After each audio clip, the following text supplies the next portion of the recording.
My name is a.busiakiewicz. And I'm Aaron Manning, and we're historians of Warwick Castle.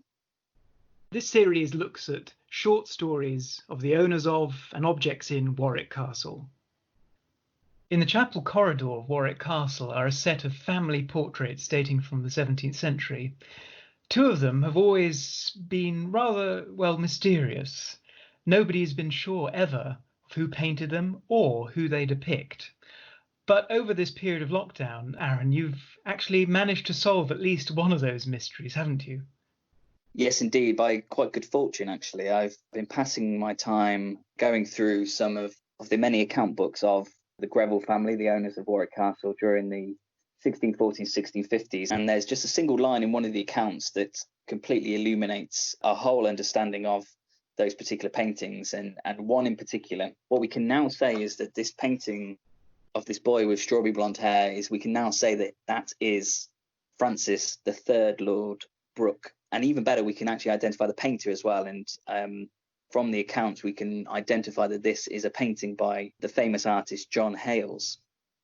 Fascinating. That's a really amazing bit of sleuthing. So coming back to Francis Greville, the third Lord Brooke, what can you tell me about his parents or his upbringing? It's an amazing story, actually. What's quite interesting about Francis is that a lot has been written about and is understood about his father, but almost nothing about him. So I found it really exciting going through these accounts to find out more about him. What we know about Francis Greville is that he was probably born around 1636, 1637, during a time when his father, Robert Greville, the second Lord Brooke, was pursuing colonial ambitions abroad.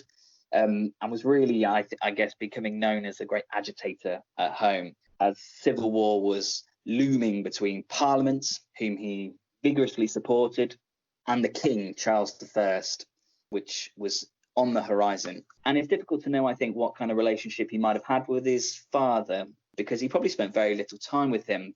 His father, Robert, died in 1643, wounded in siege at the Battle of Lichfield, of course, when Francis was probably only about 5 or 6 years old.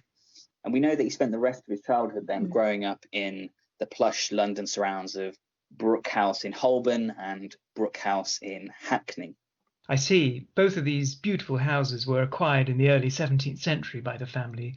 So who was Francis living with in these houses? So he lived with 4 brothers, all younger, of course, and raised by their mother, Catherine Greville, Lady Brooke, as well, of course, as an army of steward servants and other relatives that would often spring up and stay in those houses with them when they were in London. We recently recorded a podcast about Catherine, Francis's mother. What can you tell me about her? How do you think she brought up her children? Did she do a good job?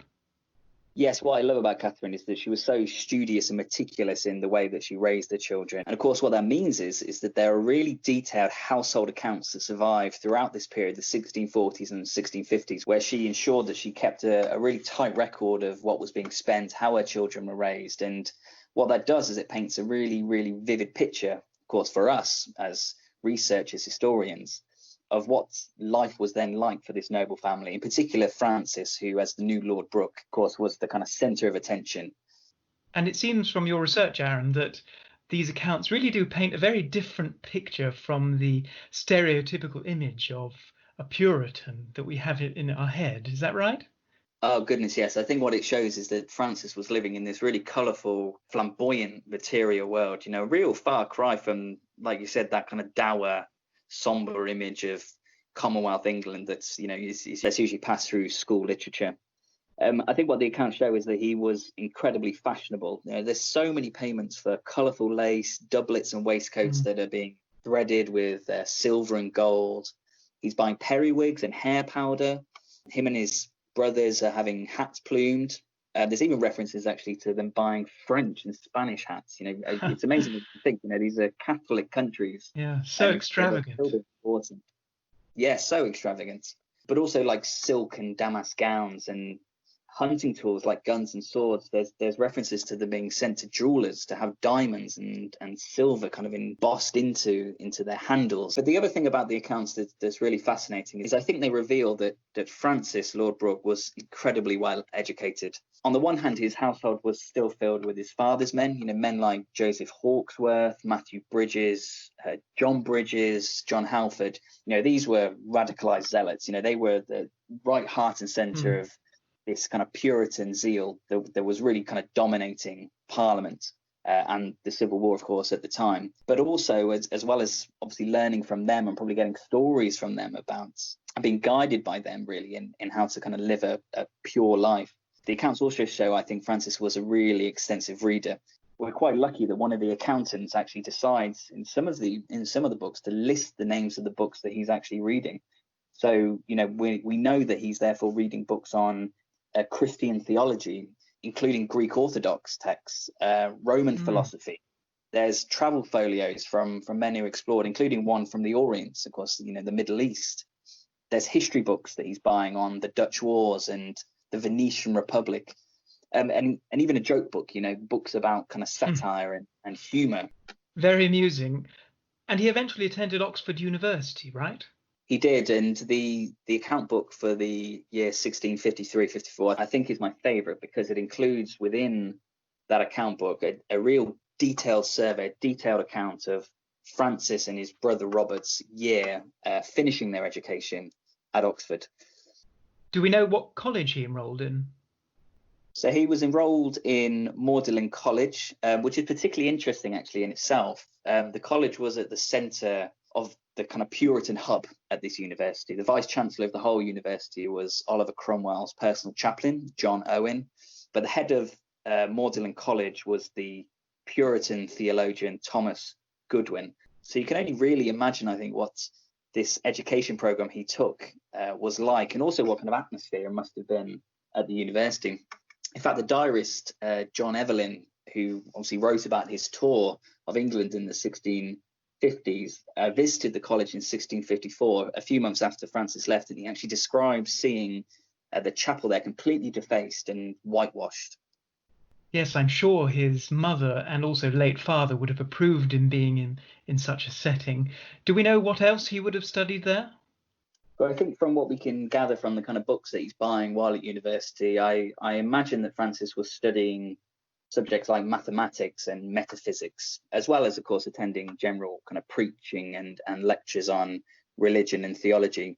Interestingly, his brother, Robert, who also went with him, is almost the complete opposite. I don't think he was intellectually stimulated at all. In fact, he's buying books on language and literature. One of the books he did buy actually was a copy of Philip Sidney's Arcadia, for example. Yes, that's very interesting. Of course, the Grevilles in the early 17th century, Sir Fulk Greville was a great poet and best friend to Philip Sidney. So you might imagine, yes, one brother was the studious type, working hard at his theology and serious subjects, and then the other one was almost purely interested in all the frivolous things like literature, can't you? Yes, it's probably the great joy of being a second son without the responsibility, I imagine, isn't it? You can pass your time doing the fun things. But also what's quite fun about these accounts is that they show that these two brothers, they are attending lectures and preachings at the university. They are spending a lot of time in public libraries. But the accounts suggest that a substantial amount of their time in Oxford was actually taken up away from study. Nothing changes, really, does it? No, it doesn't. And one of the things that clearly doesn't change is drinking culture, because the brothers seem to be spending an absolutely enormous amount of money in local taverns and inns. I imagine probably on their way to and from kind of hunting trips, which of course is very common for men of their rank. In fact, many payments are actually made at the infamous Louse Hall, which was a really notorious den for drunkards and frivolity just outside the city walls. Another fun fact, actually, is that I think it's probably at university where these two boys actually took up smoking. Is actually the first payments in this year's accounts refer to the buying of pipes and tobacco. Of course, it's quite ironic because their father, Robert Lord Brooke, was vehemently against the importation of tobacco from the Americas. He actually referred to tobacco as that killing, saving Indian herb, and completely, loathed its impact on noblemen. Yes, the irony of that. It also seems that they travelled around a fair bit too. Yeah, very far afield, actually. They were attending markets and fairs in nearby cities as far away as Northampton and Leicester, but also closer to home as well. They even went on one occasion to Windsor Castle, which is really amazing to think, where there's payments actually to them tipping the local guard who showed them around and the ramparts and the private chambers and the chapel there. Gosh, so it's probably very likely that they would have seen the slab commemorating Charles I's body, which was interned in Windsor Castle. Do you think? I mean, what a fascinating thought, isn't it? That, here, where the king, whose body is barely dry. I mean, this is still only 4 years after he was executed, and of course, their father had been one of the principal men involved in beginning the war against the king. So who knows what must have been going through their mind, what kind of conversations they must have had with the guards there. You told me, Aaron, that there's also evidence that Francis liked to host parties at Oxford University. Can you tell me more? Sure, yeah. I mean, the way I was reading these accounts is as I'm going through, I'm really seeing Francis beginning to develop signs and skills of leadership and hosting and, the kind of air of kind of nobility and status that clearly was evident in his upbringing. And at several occasions, actually, we know that Francis hosts meals and get-togethers and parties for the vice-chancellor and the heads of various houses, which is incredible to think, this young teenager who is kind of courting all of these great intellectuals and scholars into his house and hosting them, probably as a thank you for his education, of course, but it's just amazing to think of this boy being the grand host of these scholars. And what the accounts tell us is how these kind of parties obviously functioned. There are payments for specialized French cooks to come in and cook meals for them. They're importing Rhenish wine. There are payments made to fiddlers and virginal players too. In fact, one of them that appears in the accounts quite frequently is the organist Christopher Gibbon.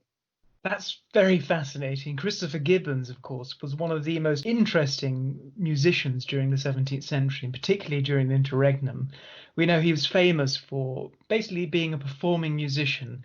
Even John Evelyn noted in his diary about listening to Mr. Gibbon play on the organ in Magdalen College, which is fascinating.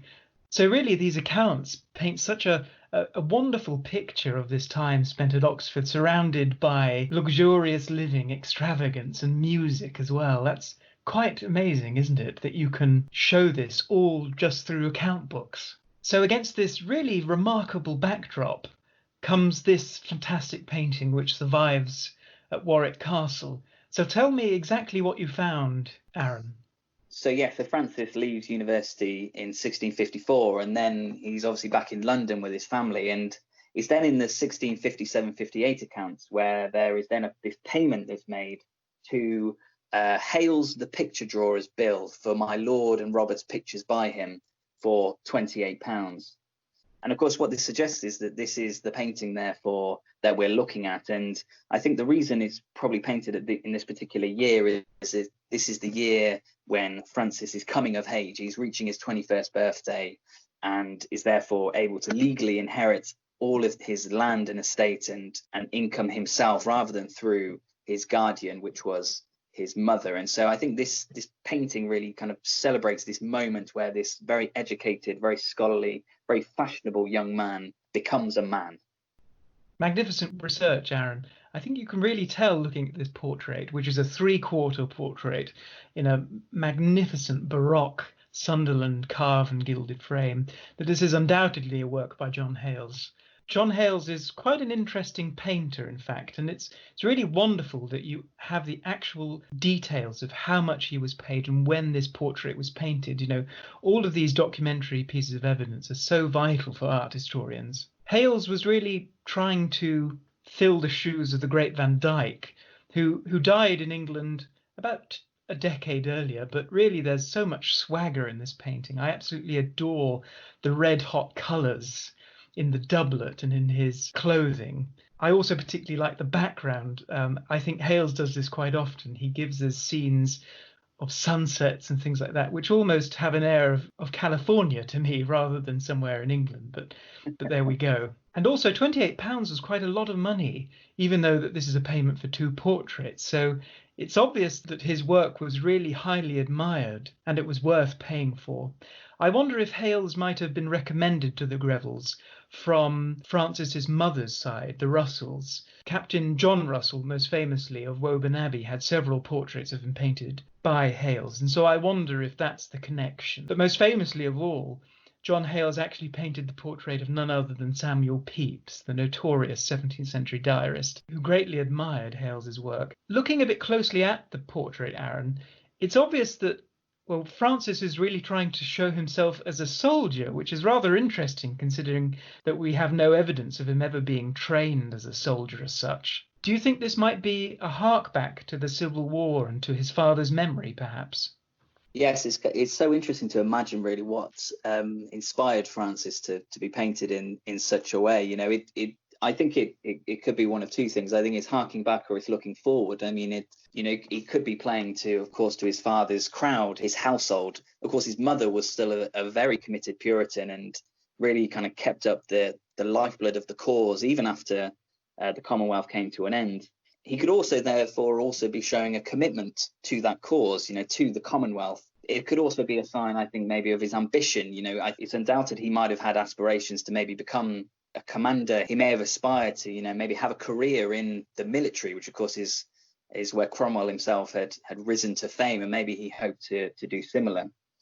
I mean, one of the great big ifs I think about Francis is where politically he would have stood at this time. And of course, it's a really big if because Francis himself died in December 1658, you know, just a few months after his 21st birthday, after years of illness and pain.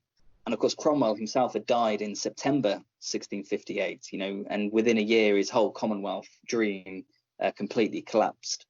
And so where Francis would have stood and what this painting might suggest about his ambitions, his ideas, his relationship to the cause, to Parliament, to Cromwell, even to the army, it's so fascinating to explore. Yes, I wonder if Francis saw the oncoming changes that were occurring, and it seems that the tides definitely were changing, weren't they? Oh, 100%. And who knows, you know, where he would have ended up in history. I imagine probably like a lot of men at the end of 1658, 59, he was probably a committed parliamentarian rather than a kind of committed Republican. Probably not a royalist. There's certainly nothing to suggest that, I think, in his accounts, but I imagine like a lot of the gentry in Warwickshire, in fact, just as his brother did later that year, he probably would have voted for a new parliament in 1659. In fact, at his funeral, even though he's surrounded by these men of the old cause, you know, his father's supporters, there's men at this funeral who are also moderates, you know, they're noblemen who had royalist sympathies during the Civil War. And Thomas Manton, who was the preacher at his funeral, was well known as a kind of moderate. He really wasn't a committed Puritan. So it's incredibly difficult to say, really. But this painting is so fascinating, therefore, to explore, to really try and imagine maybe where his head was at this exact moment of real intrigue. It's really wonderful that you've managed to solve that mystery, but there's still one portrait that remains very mysterious indeed, and that is the painting that actually hangs next to Francis's, which shows a young man, again with strawberry blonde hair. What do you think about this picture, Aaron? Who do you think it might depict? Well, for years, this portrait, I think, which is probably one of my favourites, actually, depicting, obviously, this, as you said, this very fashionable strawberry blonde haired young man with a black servant attending to him, for years was assumed to be Francis III Lord Brooke. But actually, I'm from going through these accounts, and because of how detailed they are, you'd really expect there to be a payment for another grand painting of him, which there isn't. And we can definitely tell that this portrait is actually not by John Hayls. Stylistically, it's a bit later, I would say, and also it has reminiscences of works by Gerard or Gerard Soest, who painted in a more silvery way. Although I would also say that this painting doesn't seem to be by Soest, but maybe by somebody who was really influenced by his work. It's very mysterious, isn't it? Indeed, so I'm quite confident we can say it's not Francis, but of course it does belong to this kind of late 17th century period. So it's fascinating to think who it was, and I think my best guess assumption I think what's amazing here is we're probably looking at Francis's younger brother. I mean, there were two, of course, who inherited the lordship after him, but I imagine it probably was the older of those, Robert the Fourth, Lord Brooke, who of course was the fashionable dandy who went to Oxford with him in the early 1650s. I agree with you completely. I think this portrait really speaks to the colonial aspirations of the family in the 17th century, doesn't it? I love the fact that the tree behind this young boy's head almost looks like a palm tree. The fact that he's wearing a shirt as well, a white shirt. It's very exotic. And of course, that black servant attending to him with a bowl made of silver containing oranges and lemons, these very expensive fruit in the 17th century. It's so exotic. It's amazing what can be found in these account books, and this is obviously a very worthwhile thing to do whilst we're in lockdown. I look forward to seeing what you find next.